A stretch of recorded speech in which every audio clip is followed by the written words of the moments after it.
Bien, je vais vous faire une démonstration d'une intégration de AgileTest avec Jenkins. Alors, c'est le deuxième webinaire qui traite de Jenkins avec AgileTest. Cette fois-ci, nous allons aller un petit peu plus loin que le webinaire d'introduction à Jenkins. Et nous allons faire une configuration de campagne un petit peu plus fine. Et puis, nous allons utiliser un outil de génération de rapports de tests sur mesure. Donc pour commencer, je vais ouvrir AgileTest et nous allons créer plusieurs tests afin de créer une exécution TestNG et puis exécuter cette suite TestNG avec Jenkins. Voici donc AgileTest. On peut voir que j'ai un projet test minimal qui s'affiche ici dans mon explorateur de projet. Je l'ai déjà préparé en amont. Il contient un premier scénario de test qui s'appelle test 1, qui consiste à ouvrir un canal de navigateur Chrome, à aller à une URL de navigateur, à vérifier un élément sur la page, et puis à arrêter le canal. Le contenu du test n'a absolument aucun intérêt dans le cadre de cette démonstration.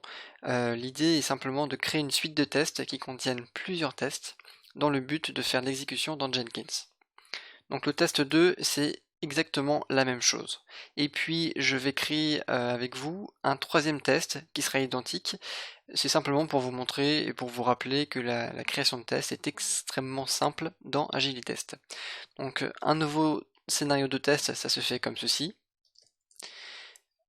Je spécifie un nom, on va créer le canal de navigateur Chrome. La navigation à une URL de navigateur, il me suffit de faire un copier-coller pour ajouter cette action dans mon test. Voilà. La page que je vais aller voir, c'est cette page-ci.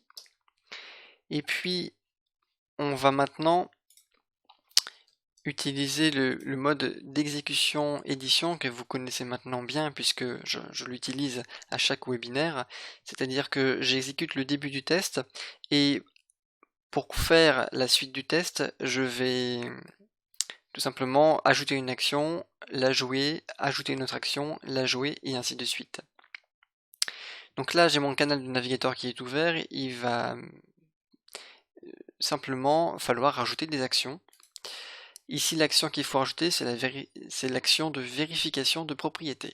Donc, j'ouvre le petit de capture AgileTest, qui est vraiment une pièce centrale dans le logiciel AgileTest, et puis je vais vérifier un élément de la page. Ici, ce que je veux vérifier, c'est la présence du titre et du contenu du titre de niveau H1. Donc j'appuie sur la touche CTRL pour plonger dans les éléments de cette page web, et je vais pouvoir sélectionner les attributs qui me permettent de reconnaître l'élément voulu de manière unique. Pour vérifier l'unicité de cette détection, je clique sur le bouton statistique et la coche verte m'indique que l'élément est effectivement trouvé. Si j'ai un doute, je peux cliquer sur la loupe, ce qui me permet de numéroter les éléments reconnus. Ici, il n'y en a qu'un et c'est parfait.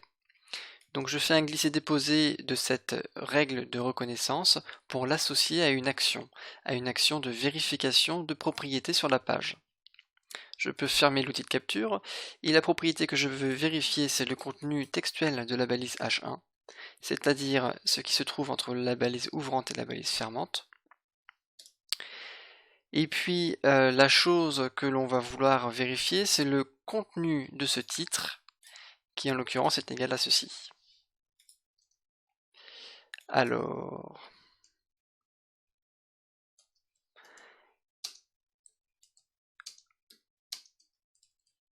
Je modifie manuellement le contenu puisque en réalité, sur ce site web, le titre contient une majuscule de début de phrase, mais pas de majuscule sur les autres caractères.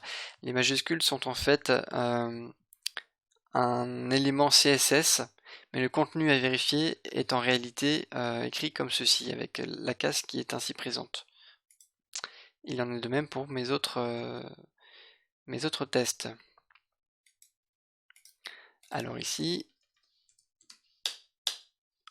voilà. Ensuite, la seule chose qui manque à mon test pour ressembler vraiment aux autres, c'est la fermeture de canal.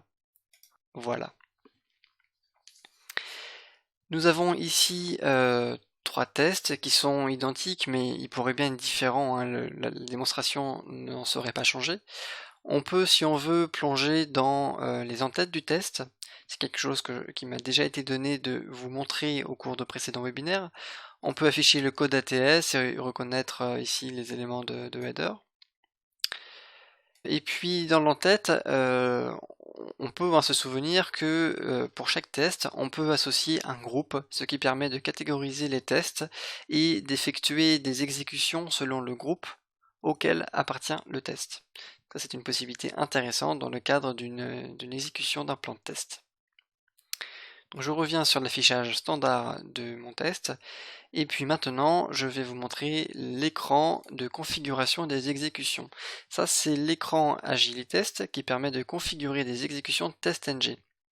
TestNG est utilisé en back-end derrière AgiliTest, et donc si je vais ici créer une exécution qui s'appelle par exemple suite 2 et que j'ajoute des tests à cette exécution, eh bien c'est véritablement un fichier TestNG qui est créé par AgiliTest et que l'on peut d'ailleurs exécuter à part entière indépendamment de AgiliTest. Ici, je configure l'exécution, je souhaite générer un rapport XML.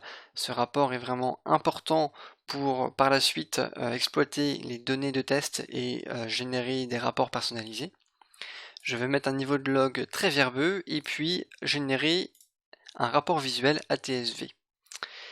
Ce n'est pas tout, je coche ici l'option inclure dans l'exécution Maven. Vous allez voir à quoi cela correspond. En fait, je spécifie à AgiliTest qu'il faut ajouter l'exécution qui se nomme suite 2 au fichier pom.xml qui est typique de Maven.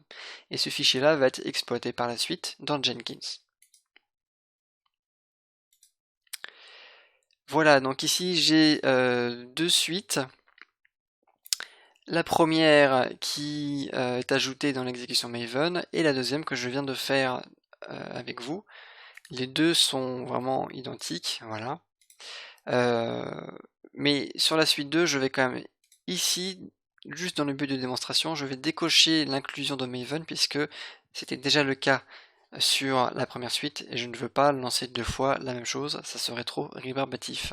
Alors maintenant que nous avons configuré les exécutions TestNG dans AgiliTest, nous allons voir à quoi ressemble le fichier pom.xml dont je vous ai parlé. Alors le canal qui est en cours d'ouverture dans AgiliTest, je peux le fermer, et puis je me rends dans mon explorateur et je vais pouvoir vous montrer le fichier POM. Dans mes projets, le voici, je suis ici dans l'arborescence du projet que j'étais en train de modifier tout à l'heure. C'est la même arborescence que l'on peut voir ici dans l'explorateur de projet AgiliTest. Et le fichier pom.xml, le voici. Alors ça, c'est quelque chose qui est exploité pour faire une exécution Maven. Et on peut voir que le fichier suite.xml, qui correspond à l'exécution TestNG, a été ici ajouté.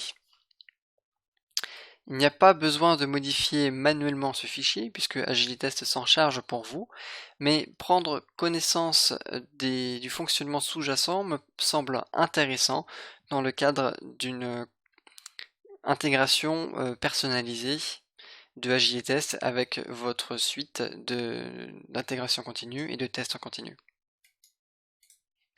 Alors, dans le cadre de ce projet, j'ai également créé un fichier BAT, c'est un script batch qui est exécuté en DOS, qui fait différentes choses. Après l'exécution du test, c'est pour ça qu'il s'appelle post-process. Alors, ce fichier de post-processing, il consiste à aller dans le dossier du test, c'est la première ligne. Ensuite, je vais lancer un outil qui a été réalisé sur mesure dans le cadre d'un besoin qui nous a été remonté par un de nos clients. Et donc c'est un outil qui va générer un rapport personnalisé à partir des différentes informations qui sont accessibles pour tous les tests exécutés avec AgiliTest. Donc on se base sur les données brutes au format XML pour générer un joli rapport HTML tel que cela nous a été demandé par notre client. Ensuite, dernière chose, je vais copier certains éléments, certains fichiers d'output dans le workspace Jenkins, dans le but d'y accéder via Jenkins, et si besoin est, de les archiver via Jenkins. Ça s'appelle l'archivage des artefacts Jenkins. Et donc on a une variable d'environnement, workspace, qui est gérée par Jenkins. Donc ce script-là ne peut être exécuté que via Jenkins, sinon la variable workspace, la variable d'environnement n'est pas remplie. Alors je vous ai parlé des différentes variables d'environnement, je vais en profiter pour vous montrer ceci. C'est une page d'aide de mon instance Jenkins locale qui vous montre toutes les différentes variables d'environnement que l'on peut utiliser dans les scripts qui sont exécutés par Jenkins. Donc ça permet de faire différentes choses, ça permet de, par exemple, de faire des actions qui utilisent le numéro de build de Jenkins, ou de faire finalement plein de choses. Je vais maintenant me rendre sur l'interface de mon instance Jenkins. Alors, si vous vous posez des questions sur l'installation de Jenkins sur Windows et la manière de l'exécuter et de le configurer pour Agilitest, je vous propose de visionner le premier webinaire dont l'objet était précisément ceci, hein, l'introduction à Jenkins avec Agilitest et sa configuration. Maintenant, ce que je vous propose de faire, c'est de créer une campagne qui va exploiter le fichier pom.xml pour exécuter les tests qui ont été configurés dans la suite qui se nomme suite.xml. Alors, je vais faire New Item. Ici, on a différentes possibilités dans Jenkins. La première, c'est le Freestyle Project, et la seconde, c'est le Maven Project. Alors, je m'intéresse particulièrement à ces deux-là, puisque ce sont ces deux premiers éléments qu'on va communément utiliser dans le cadre d'une utilisation avec Agilitest. Le Freestyle Project, c'est ce qui vous a été montré dans notre précédent webinaire qui a été fait conjointement avec Refertest. Et donc on vous montrait comment on exécutait une suite TestNG en ligne de commande avec le Freestyle Project. Mais là je vais faire un petit peu différemment, je vais faire un projet Maven, puisque cela me permet d'exploiter le fichier pom.xml dont je vous ai parlé, et ça réduit considérablement le besoin de configuration dans Jenkins. Donc c'est cet élément-là qui est recommandé pour faire une intégration de Jenkins avec Agilitest.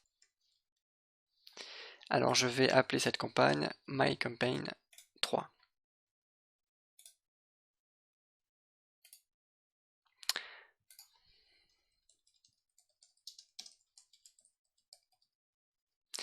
Voilà. Alors, dans la configuration de l'item Jenkins, je vais m'attarder sur les options strictement utiles. Donc il y a plein d'options possibles de Jenkins que je ne vais pas utiliser. Donc la description et le nom de l'item, je les ai renseignés. Je ne configure pas de Git ou de système de management de code source ici. Par contre, je vais cocher ici l'option de suppression des éléments du workspace avant le build. Je fais ça pour que les workspace Jenkins soient à chaque fois vierges et propres. Et je vais vous montrer où sont ces workspaces et ce qu'on y trouve. Comme ça, vous verrez que c'est finalement intéressant de toujours commencer un nouveau build avec un workspace vierge. Maintenant, le fichier pom.xml, il faut que je le spécifie. Donc je vais le chercher dans mon projet. C'est ce fichier-là que je vais spécifier. Donc je mets le chemin d'accès au fichier pom et nous sommes bons. Ensuite, c'est là que ça devient intéressant, c'est là qu'on peut jouer un petit peu avec Jenkins et faire tout un tas de choses très intéressantes. Je vais créer une action de post-exécution à cet endroit, et c'est là que je vais pouvoir spécifier mon script bat que je vous ai montré. Donc ici, toutes les possibilités offertes par Jenkins sont ici présentes. Moi je vais faire execute Windows batch command. Et la commande, je la spécifie ici. Donc là, je vais aller chercher le fichier postprocess.bat. Dans le cadre de cette démonstration, le fichier BAT est ici à la racine du projet AgiliTest, mais bien évidemment, on pourrait mettre ce fichier, ce script BAT à différents endroits de la machine, peut-être pour centraliser tous les fichiers BAT, c'est une possibilité. Donc je vais chercher le chemin, et puis le fichier s'appelle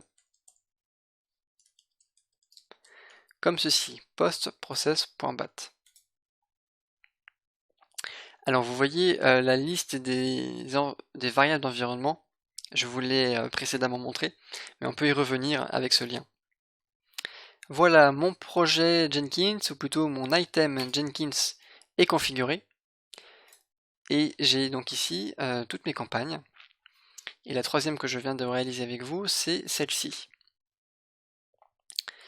Donc, je vous rappelle, pour montrer le basculement de AgiliTest à Jenkins, dans AgiliTest, j'ai créé la suite qui s'appelle suite.xml. C'est une suite d'exécution TestNG.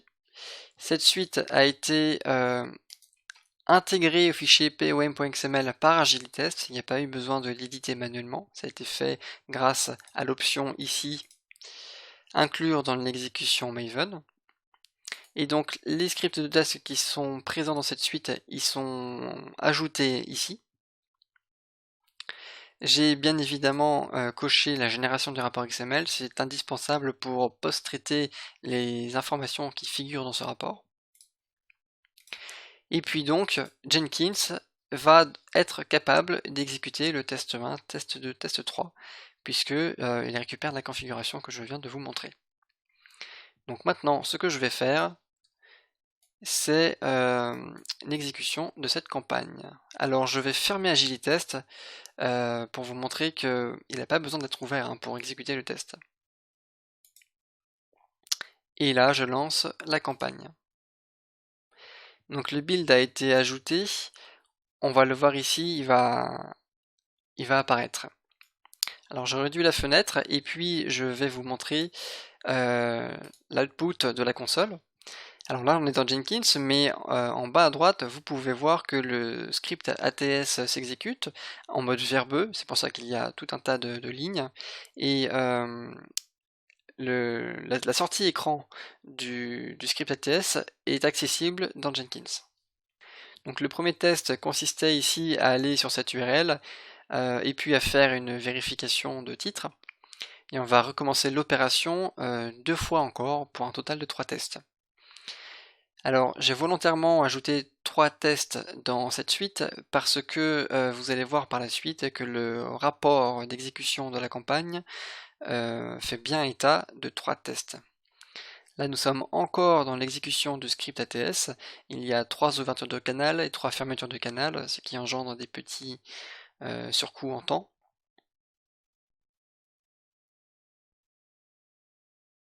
Alors, le troisième test, test 3, a été en erreur.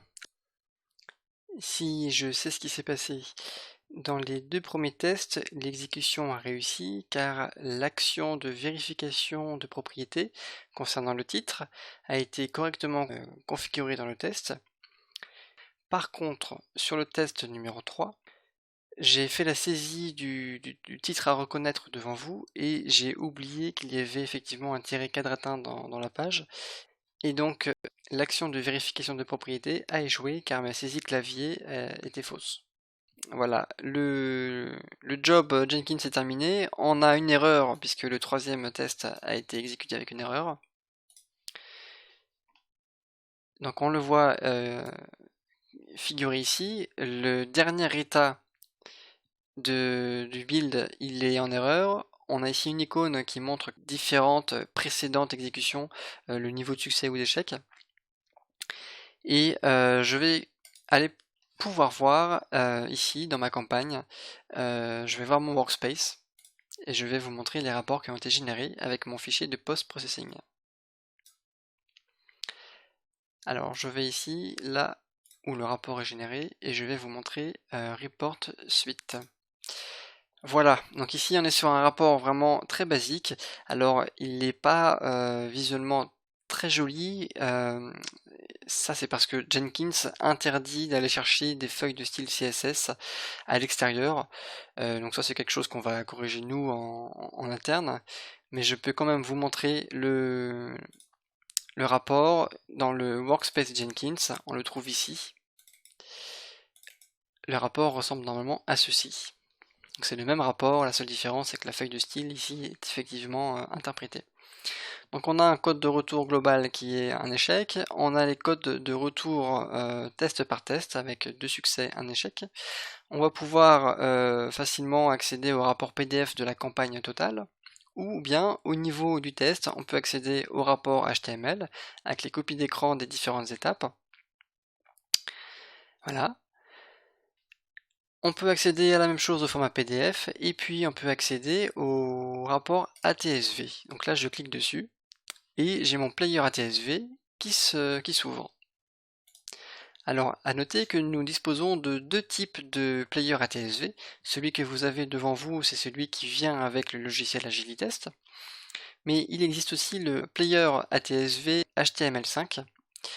Donc c'est une application web qui est librement utilisable par n'importe qui, et donc qui permet à quiconque possède un test ATSV de le lire avec le player HTML5. Voilà. Alors je reviens dans Jenkins, vous voyez ici hein, le workspace qui contient tous les fichiers ATSV, les fichiers de données XML et puis le rapport qui m'intéresse. C'était celui-ci, c'est un rapport qui a été généré avec le script de post-processing. Si je reviens à la racine de mon workspace, j'ai accès à différents rapports. Cette fois-ci, ce sont des rapports un petit peu moins jolis, des rapports standards qui ont été générés par TestNG. Et donc, si vous connaissez un petit peu TestNG, ces rapports pourront peut-être vous intéresser parce que vous les connaîtrez.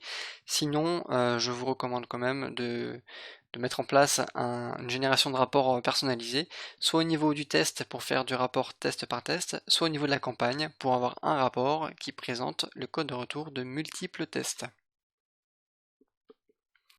Alors, à propos de cette campagne, je vous ai montré lors de l'exécution qu'on pouvait afficher la console en live. Je vous ai montré qu'on peut aller parcourir les différents fichiers du workspace et afficher le rapport HTML par exemple. On peut également aller voir dans les différents builds, on peut voir les variables d'environnement. Donc là, nous sommes dans une campagne à l'échelle du build, on n'en a fait qu'un, donc il est numéroté 1. Et on peut voir ici le résultat de la console, on peut y revenir après l'exécution du test. On peut également voir les variables d'environnement qui étaient disponibles lors de l'exécution de ce build. Donc ça peut être intéressant. Et puis on a une possibilité d'afficher les résultats de test, cette fois-ci en exploitant la logique de Maven. Donc ici on voit que le test 3 a échoué. Et puis voilà, dans la logique de Maven, on a le package, et on a différents tests, et on peut voir le résultat d'exécution de ce test. De ce test, pas d'échec, et de ce test, un échec. Donc là, on est vraiment sur l'exploitation de build Jenkins. On n'est plus du tout dans l'écosystème Agilitest. On a passé la main à Jenkins, ce qui nous va bien, puisque finalement, l'intégration de Jenkins avec Agilitest permet de faire ce qu'on appelle une implémentation best of breed, à savoir que chaque produit est utilisé pour ce qu'il fait de meilleur. Donc là, on est sur un niveau de rapport qui est fait par Jenkins, mais encore une fois, hein, si vous voulez faire un rapport personnalisé, comme ici par exemple, c'est possible, et on peut imaginer tout un tas de choses dans les rapports. Voilà, j'en ai terminé pour cette démonstration d'une intégration un petit peu plus complète de Jenkins avec Agilitest, et je vais maintenant fermer mon écran pour revenir vers vous et voir si vous avez des questions.